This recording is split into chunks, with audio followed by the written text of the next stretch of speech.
Evening 4 போலலாம் நானும் ரோசிமாவும் அவ்வைஷன்மைக்கு மாதிரி கெட்டப்பை சேஞ்ச் பண்ணிவிட்டு சனுஸ்காவை அழைக்கிறதுக்காக கிளம்பிடுவோம். தெருக்குள்ளே வந்து வேன் வராது, என்ட்ரன்ஸில் இறக்கி விட்டுருவாங்க.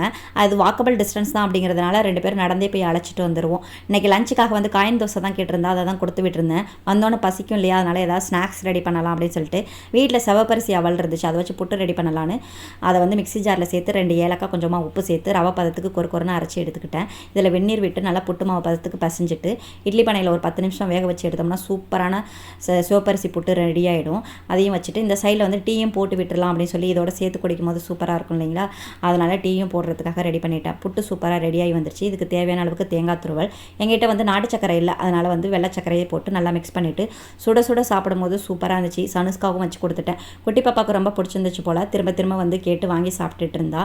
இன்றைக்கி டின்னருக்கு வந்து முடக்கத்தான் தோசை தான் ரெடி பண்ணியிருந்தேன். அதுக்கு சூப்பராக ஒரு பச்சை மிளகாய் கார சட்னி ரெடி பண்ணி ரெண்டுத்தையும் வச்சு சாப்பிடும்போது அல்டிமேட்டாக இருந்துச்சு.